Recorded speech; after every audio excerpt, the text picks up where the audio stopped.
All right, good evening, everybody. We are live for another week of Release the Quacken. We're going to be talking about our week 12, how things went, and what's coming up on week 13, and have a chat with our guest today, Katie. So, also with Katie on the line today, we got Gene and Lonnie with us. How's everybody doing? Groovy. Doing great.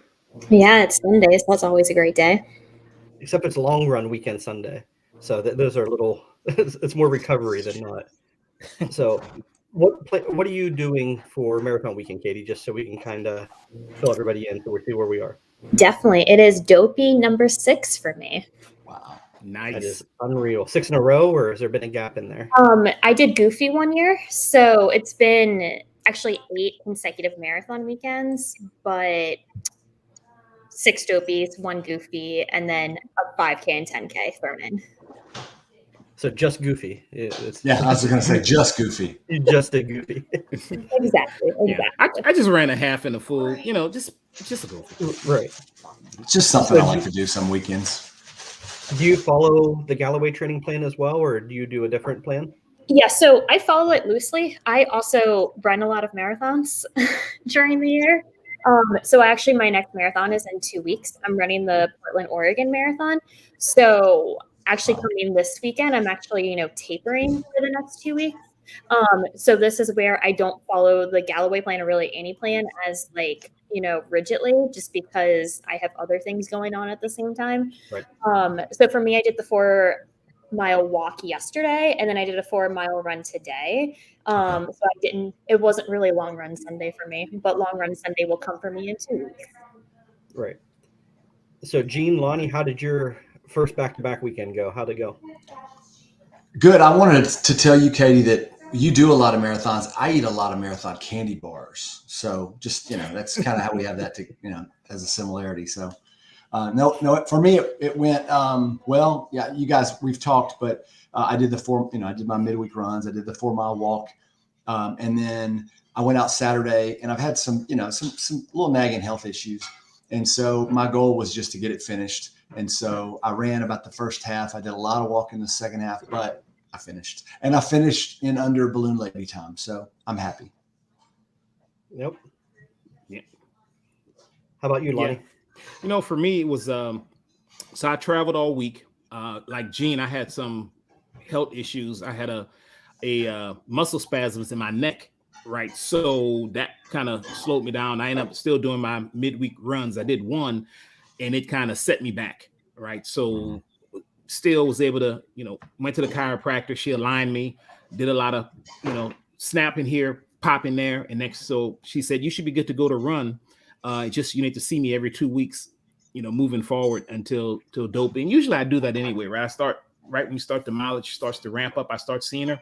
So the 13 miles, I just took it slow, but knocked it out. Did it at I think it was like maybe 13-minute miles. So I went extra slow.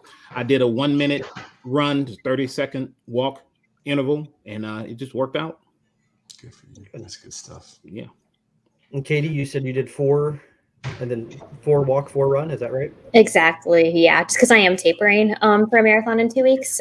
So I just kind of came up with those miles, though. I sometimes loosely also follow the marathon plan that Nike Running Club puts out. That's just one I found that I like really well. And so I usually blend the Galloway and the Nike plan together and just kind of use it on rotation throughout the year. Just because I usually have 2 or 3 marathons scattered throughout the year. So that just more or less works for me. My running this week was walking. I started, if you remember, I'm out for about another 30 days or so. So we walked starting Thursday, just a mile a day, Thursday, Friday, Saturday, Sunday. I'll probably try to continue that through through Tuesday of next week. And then we'll see if we can ramp it up to 2 miles a day. Just slow and steady pace, just trying to get some time on my feet. And we'll see how that goes. And hopefully by the time I get full release here in about another 30 days, we'll be able to jump back into training and see how far we get. So that's where mine's sitting for the week. So that's pretty good though, Jeff. I mean, to say that you battling through and still getting your walks in, man, that's impressive. For sure. It definitely came a long way in a few days. So we'll definitely take it. So Katie, you say you run a lot of marathons. What's the reasoning behind this? I mean, marathons in general are kind of crazy. Why do you do a lot of them? Yeah. So, I mean, my first marathon was my first dopey. So I think, any singular marathon is by default easier just because it's less mileage. Only a true dopey can say something like that. But I also am in the Marathon Maniacs Club. So I guess I'm also a maniac. So, just check off every single word you want to use to describe me, apparently. But I also have the goal of running a marathon in all 50 states. So that's really the reason. So I'm only 8 states in, although Oregon will be number 9. Obviously COVID, everything the last few years kind of put me back a few years. So I mean, but that is how it is for everybody. I don't really have like an end, date in mind or race or anything. It's just, 2 to 3 marathons a year, whatever, schedules allow, finances, etc. I've just grown to really love it. I do dopey every year or goofy, if I can't do dopey, just because, Run Disney is where it all started for me. And there is something, despite all of the marathons I have done and likely will do as much as my body allows me to do, Disney is always my favorite. And so I can't imagine not doing Disney at any point. Do you have a goal race in each state kind of already picked out that you strive for, or is it just kind of whatever comes up in the time frame you're looking at that opens? Yeah, so in some states, yes. For the most part, a lot of places that like I've always wanted to go to tends to, come up. So I've always wanted to go to Portland, Oregon, just one of those places, never been to, always wanted to go to. So most of those major cities have some sort of marathon, so that kind of worked out. I wanted to go to Chicago. I've done the Chicago Marathon actually a few times. So that was a lot of it is like checking off the list of places I just want to go to. So like I did the Los Angeles Marathon also for that same reason. And then there are some really well-known marathons basically in every state. I think some of the smaller states are obviously a little bit more difficult just because there isn't as much land, to cover. So there's just fewer options. I think for me, looking ahead too, I also look at a lot of the time limits. Since Disney is very generous, most races really aren't. And so actually I did the Little Rock Marathon in March. So hung out with Lonnie for quite some time on that course. And that race, especially if you do the early start, has an 8-hour pace requirement. So that's even more generous than Disney has. So that's a fantastic option. But actually, I think a lot of races have more of a 6-hour limit, if not less than that. And so I like the 6:30 time frame, if not more generous than that. So especially some of the smaller states, the only marathons they offer are 6 hours. So I need to get myself a little bit faster in order to do some of those states. So stay tuned for that. Do you have one that's kind of like a bucket list that this is the one I'm going to end on, or is it just kind of going to vary a little bit as you go? Yeah, I mean, some of it is scheduling related. I think the Honolulu Marathon just ending in Hawaii would be really cool just because Hawaii, or maybe Anchorage in Alaska, again, Alaska. But like I said, a lot of it is also really scheduling based. I also have a very unique job in that I live and work on a college campus. So even though I graduated, several years ago, I am currently in a residence hall. My apartment, I'm required to live on campus, and my apartment is in the building that I oversee. I have 500 freshmen scattered throughout this building right now. So the heavy move-in times, move-out times, in August and May, finals, etc. I have to be here, and that kind of limits some of the races that I can do during those times. So yeah, I have to navigate some scheduling stuff too. I do not envy your job. I have all the stories, but I definitely can't say any of them on here. But all the stories you can imagine and more. Katie, maybe the other guys know this. What state are you in? Yes, I'm in Maryland, so I'm at the University of Maryland. Okay. Yeah. Fear the turtle. Exactly. Fear the turtle. Yeah. Although I was really questioning how we did last night in football. We won. I wasn't sure that we deserved to win, but we won. So credit where credit is due. That's right. I'll root for Maryland when they're not playing Ohio State. I'm good there. I mean, Ohio State always going to beat us regardless. So I went to UCF for grad school though, so down in Orlando. So I actually kind of root for UCF's football team more than Maryland, just because I was at UCF when they were undefeated and national champions, quote unquote.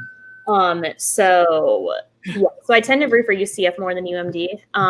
But I also overlook the football stadium. It's literally right outside my apartment window now. So I can hear the games even if I'm not watching the game. So I know what happens, 5 seconds before it's on the screen. Yeah, that's cool. Yeah. So you stayed dopey with your first marathon. Why did you decide to do this to begin with? Why do you fly south for the last 6 years to run at Disney with 20,000 of your closest friends and family? That is the weighted question. So there is a very large backstory.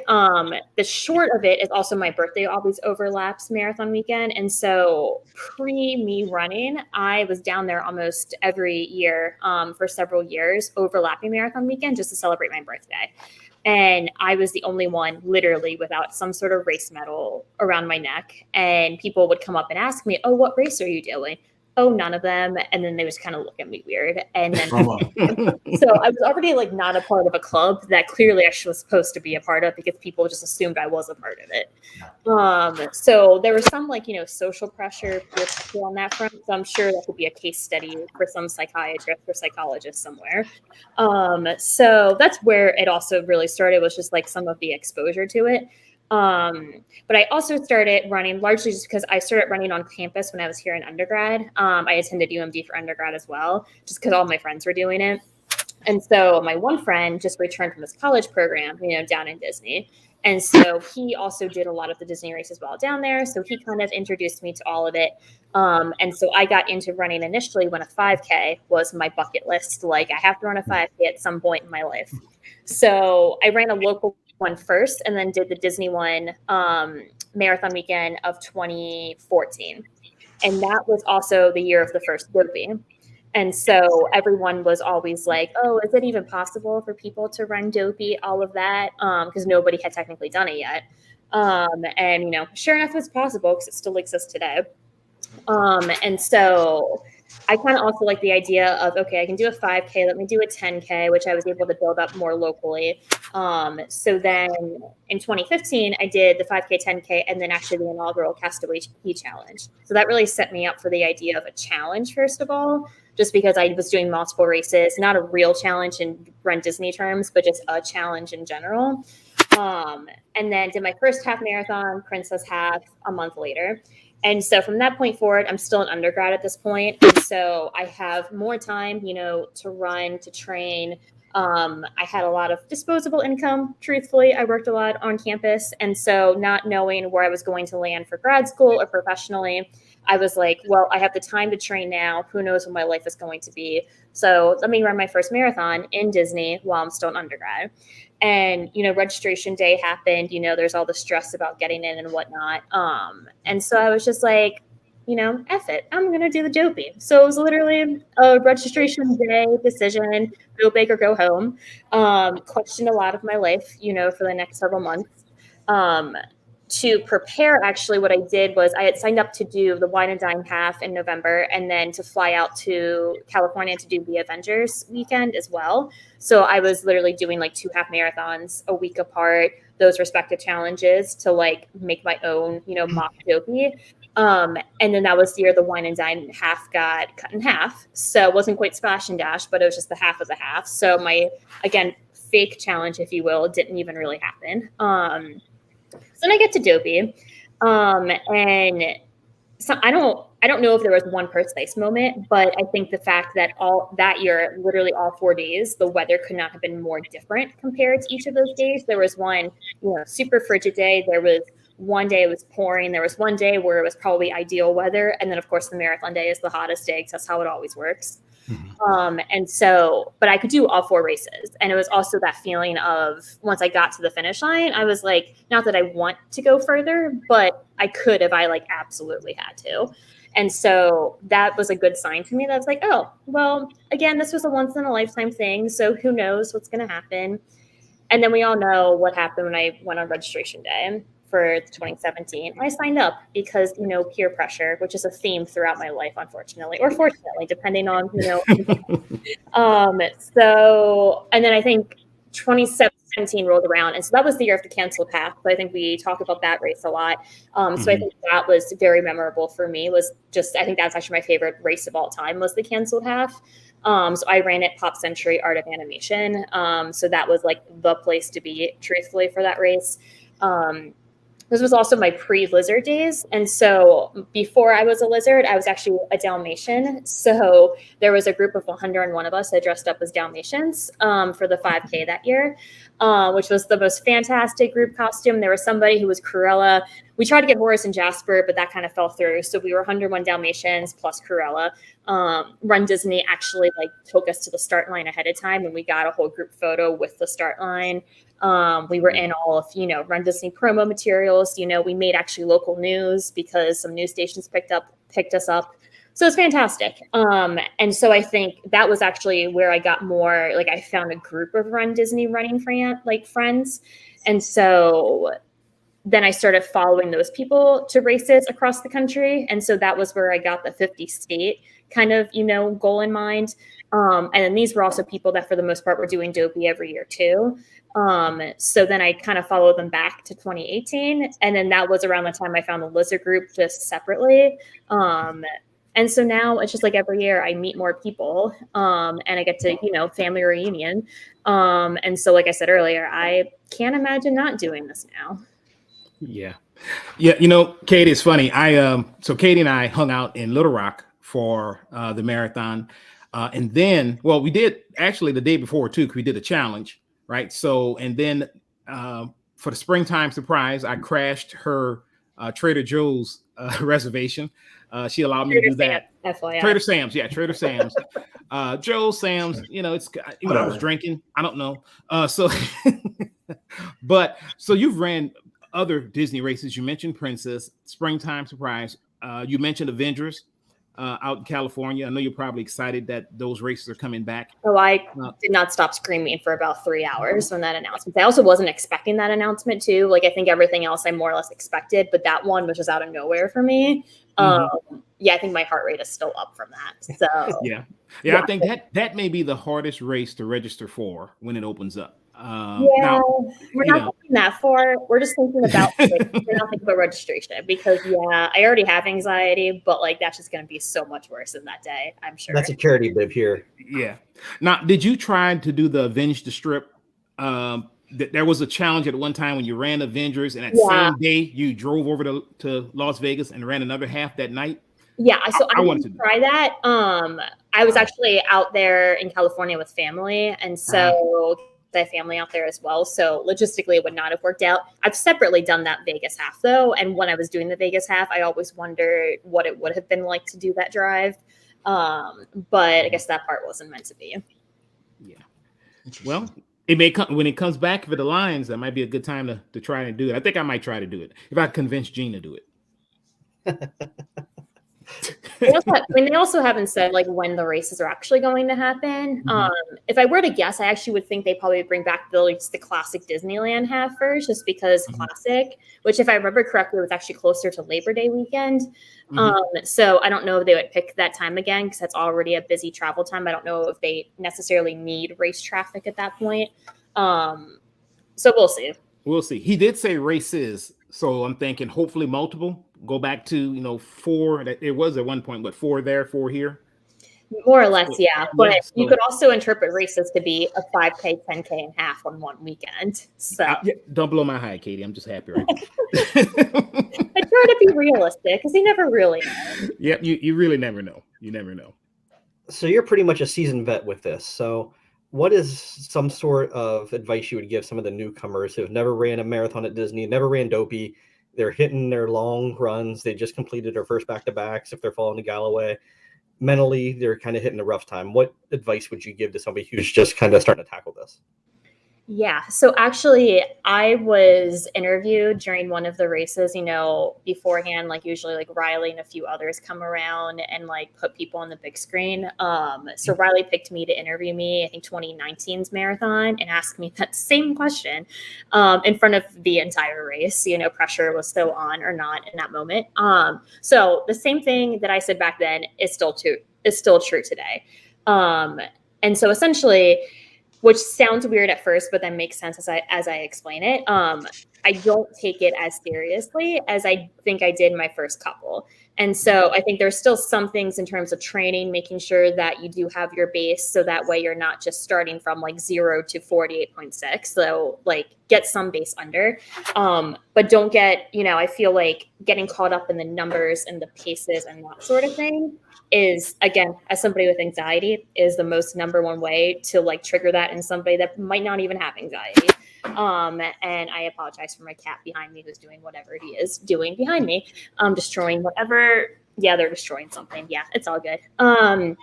So yeah, but it's really not taking yourself as seriously in terms of making sure that you have a base, but it's all about the experience. And so I think another thing I look for in Disney races, but also not Disney races, are the races that provide a real experience. So because, if this is your first race, depending what happens in the future in your life, you may or may not be able to do this again. So if this is your true once in a lifetime experience, make it an experience. Yeah. So don't get caught up mentally or physically in your pace, or, just get, you might just need to focus on getting to the finish line. But, if stopping for characters is an option for you, do that. Take in the surroundings. I don't know if riding Everest is really an option during the race anymore. It used to be, it was a good time. But, just having, looking for the fun in it, because 26.2 miles or any race distance sometimes just isn't fun, just distance alone. But really focusing on the experience that you're going to have, and not stressing yourself out on those little details. Because reality is, if you have the base, at least you're going to be fine. And even if you don't have the base, you're probably still going to be fine. You just might hurt more later. So reality is, like, you're going to be fine. But just don't stress yourself out. Because I think any marathon is much more the mental battle, less so the physical battle, at least. Jeff, you hearing this? I hear it. Yeah.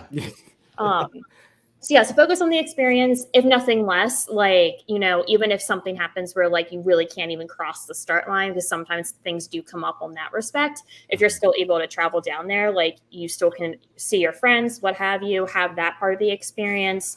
I was just talking to one of my friends a few weeks ago that for various medical reasons will likely not be able to participate in any of the races in January. And she's probably going to volunteer instead to, medal at the finish line or help out at a water station. So that way, it's not the same, but it's still like having the experience. And so I'm also a big like memory person. And so if that's your first time volunteering, that's going to be memorable, perhaps even more so if you've done so many of these races that you lose track of some of them, like I might. Sorry, not sorry. So I really think a lot of it's the experience. Like letting, giving yourself some grace, or really a lot of grace as it relates to, I guess, the math behind everything, because I hate math as it is. But, the numbers and everything, take some of that stress away from yourself and just focus on the experience of it all. That's some great advice. It really is. Absolutely. So we had our first back-to-back this weekend, guys. For those who are doing that, what struggles, what things are you looking to change here coming in for our next back-to-backs? What did you learn on this one that you're going to carry forward for the rest? Is there anything that stood out? Yeah, for me, we talked about this on our group chat, but my health problem, some kidney stuff, and I don't think I hydrated well enough going into the race. I mean, going into the run, my long run, and I did during and after, but in the days leading up to it, no, I didn't. It wasn't. I thought about it. I talked about it, but I didn't actually do it. It's not something I've ever really done. Is concentrate on that hydration. And it's something I'm trying to do different. And so that's what I'm going to for sure do different. Yeah. There's a sweet spot for me. And it's usually around this time when I start to play around with certain things. Usually I didn't do well this week because I was like, you know what? The night before the long run, I was like, I don't have anything to fuel. I had to walk around the house and look for stuff, and found a couple of honey stinger waffles. I was like, oh, okay, I got 3 of them. I'll just have a peanut butter sandwich or something before I run and go from there. So my takeaway is I need to get serious again, right? Muscle spasms, that doesn't usually bother me. I am happy though that my knee held out. I had no knee issues at this time. Usually when I get to over 10 miles, my knee starts to get, messes up a little bit. I had none of that. So that's a good sign for me that, my chiropractor is doing some good things. So I mean, as we get further into the mileage, start going every week instead of every other week. And just once I get these little nagging things worked out, I think I'll be good. But start to actually take nutrition seriously. And I like Gene, I didn't hydrate either. Right. I mean, I traveled all week. So, you're in meetings and you're doing this and that. I didn't drink like I was supposed to. So I drank, but not what I was supposed to. Well, there's a difference. You see Rick's comment there. He says, "Don't blow it out on a Thirsty Thursday 5K before a long run weekend." Exactly. It's good advice. He's right. Hydration is important several days heading into it. If you're just doing it the day of or the day before, you're probably already too late. And once you notice you're starting to dehydrate, you're way too late. You can't catch up. So once you've hit that point, you're done. So you're right. It's definitely something you need to build up heading into the long runs, not just the day before or a couple of days before. Mm-hmm. So for sure. And what about you, Katie? Because you keep a good base because you're marathoning, right? Consistently. So what about you? Any key takeaways? Yeah, so my key takeaway, I don't know if this is necessarily something you would expect from this weekend, but like I said, I do live on a college campus. It was a college football game. So it's only our second home game for the season. And so it's a struggle sometimes going out of these doors during game nights or game days. Yeah. In this situation, it was a game night. Our game was 7:30. I went out. I usually prefer morning runs just personally. But I got out a little bit later. It was more like 9 a.m. yesterday, and people were already tailgating for a 7:30 game. And like I said, fill in the blank any other like Big Ten school, and they're going to beat Maryland minus maybe Rutgers. And so, I mean, we were playing SMU, which isn't a school we ever really played before. So I was questioning. I had to dodge, some things. So maybe just skipping the runs on game days. I think I need to remind myself that some of the unique challenges of my living situation. But the other thing, actually, I guess the more real thing is that I think maybe this is the multi-dopey person in me, but I really prefer actually multiple run days in a row. I find that as I'm building up multiple days in a row, I just feel stronger or something of that note. And I actually just realized that I was under the impression that there was a 5K or a 10K the day before the marathon in 2 weeks. Because normally, even like Lonnie said in Little Rock, I always tend to do those 2-day challenges or something. And there isn't, which I could have sworn I registered for something. And I don't think I did, considering I have no documentation of it. There's no existence of it on its website. So I'm just doing a standalone marathon, which I have not done since pre-pandemic. I don't know what it's like to only run one single race without something else before or after it. So I might actually have to do just a shakeout run the day before, just because I'm so used to doing that. So I'll have to I've never been out there, so I just have to get the lay of the land once I'm out there. But yeah, so basically long and short of it, avoid tailgaters and go for a shakeout run in Portland. Shakeout run. I like that term. That's good. That's right. Now, are you coming back to Little Rock for next year? I am not. I mean, actually, they released the medal last week, and I actually didn't like it as much. I actually really liked this year. I think I liked this year because it represented all 20 past years of medals, so it was just cool to have that. I just didn't like this one as much. Yeah, it's a lot different, and like you, I love the 20. I think I'm gonna do it just because I'm home. It's here, right? So I might as well just go out there and run. I'll do better this time. I'll probably train for it. I did not train for that one. I just, I ran dopey, didn't run at all, and then they called me the week before and said, "Hey, we still have a, registration for you because I didn't run when it initially was in November the previous year because they moved because of the great unpleasantness. So I ran it, but I think this time I'm just going to actually train for it and run it. So smart. So smart. I mean, the backstory of Lonnie and I during this race was that we were together actually for, I think, the first half of it, give or take. I don't really like hanging out with the Pacers too much. I think going back to, I get some stressed out of trying to stay with somebody that I may or may not want to stay with. But I was hanging out with Lonnie more directly, who was also the one hanging out with the Pacer. So I actually probably hung out with the Pacer more than I ever did before. Shout out to Lonnie. But then eventually, they did get ahead of me, and I wasn't really going to catch up at that point. But I think their pace group ended up, I think, 5-7 minutes ahead of the the head of the goal pace time, and then I cross at that exact time. So in the end, maybe I should have been the pacer, because if the goal was to be exact, then that's what I was doing.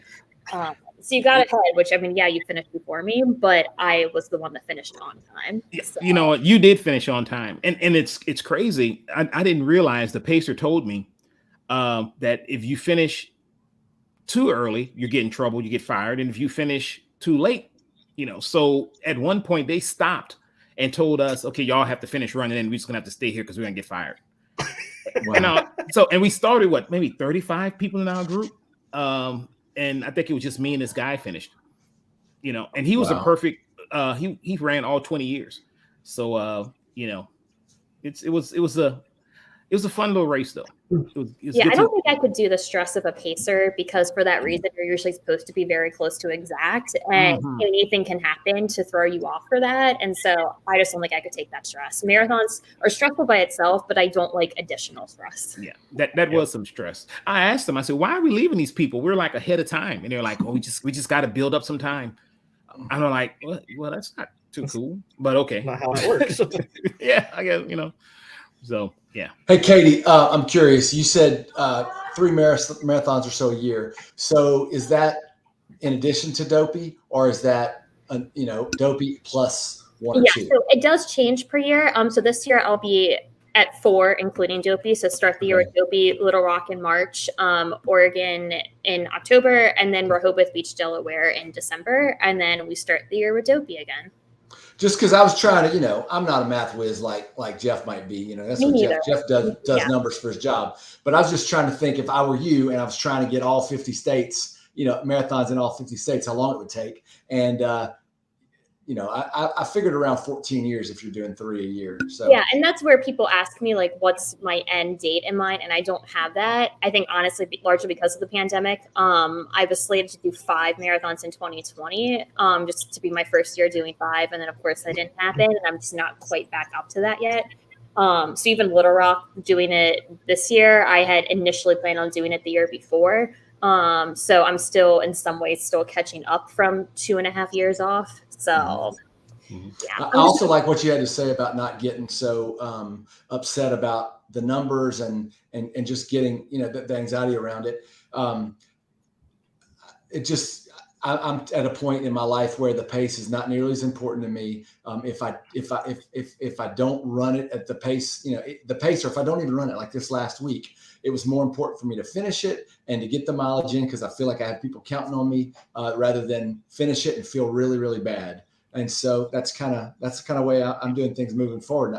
So I just really appreciate you having said that. It makes me feel a little bit better about the way I'm doing things.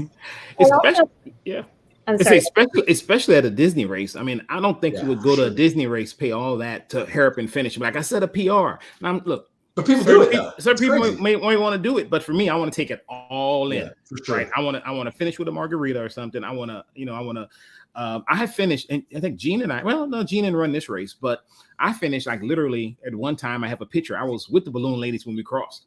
That was the goal. I said, I'm just going to finish with them. I love that. So Katie, what other races, Disney races, are you running this year for the race season? I'm doing Wine and Dine. So the challenge, that was actually a Christmas gift from my mom that I gifted her last Christmas for this year. Because she's always wanted to do the Food and Wine Festival. She's done Disney 5K before, but she's talked about wanting to do a 10K. So I registered her for the 10K. It was great. And then, 2 weeks later, I get a New York City Marathon acceptance email, which that lottery is so incredibly hard to get into. So of course I deferred New York City to next year. New York City allows like a 1-year deferral. You just kind of eat the cost of registration for 1 year, which is fine, because either way I would have had to eat the cost of some registration. But I've tried to get into New York City for 6 years in a row, and it wasn't until I signed up for a race the same weekend that I get in. So, love those odds. That's some life karma coming back at me at some point. But yeah, so I'm doing the Wine and Dine Challenge this year. Dopey. I'm not signed up for anything else Disney-wise, just because Princess, I actually haven't done since I did my first Princess half.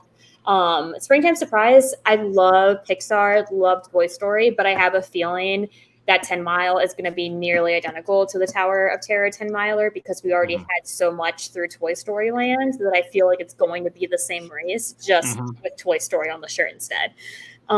So I don't know that I need to go out of my way for it because it's probably going to be the same exact race. Yeah, I decided not to register for it either, but I really did enjoy the Tower of Terror 10 miler. That course, and then it was perfect. You running through Star Wars Land. I say, why? Well, you know how I feel about that. I'm like, it's great to run through Star Wars Land or, by two, but we didn't run through it at all when we did the Star Wars races. So but it was a great course. Loved the Hollywood Studio portion of it. Yeah, and I think they did get a lot of really good feedback on it too. So again, why I'm not terribly surprised they're probably going to bring back the same course, which, like you said, fantastic, great. But given that it's later into the month, so it's just going to be that much hotter, that much more humid. I think it's close to the Easter travel week as well, so this cost-wise is a lot more expensive. So I'm probably going to sit out that weekend. Yeah. All right, Lonnie. So we know Katie's in taper. So she's just kind of doing her own little thing. What does all the rest of us commoners have on their schedule for next week? Well, for us common folk, the salt of the earth, it's week 13, right? So we have if you're doing dopey, we have our standard Tuesday and Thursday 45-minute runs, followed by a 3-mile run on Saturday. And if you're doing the marathon or goofy, the Tuesday and Thursday are 30-minute runs, followed by the 3 miles on Saturday. So it's an easy week, good week to recover some. Right. And get ready for week 14. Grassroots run. Definitely going to feel good for you guys after the back-to-back and what you guys did last week. So, yeah. Well, anybody have anything else to add tonight before we hop off here for the evening? No, I just want to thank Katie for taking time to join us tonight and sharing her insights. I didn't even know you were on the big screen there. So we had a celebrity here joining us tonight. So that's awesome. Right. That's awesome. So thank you so much for joining us. Of course. Anytime. Thank you. And on behalf of everybody else, the guys on the screen here and the ones who couldn't make it, good luck with your training. Remember to drink lots of water heading into your race. And always remember that forward is a pace, everybody. Have a great night. Bye, everybody. Look, Gene's hydrating already.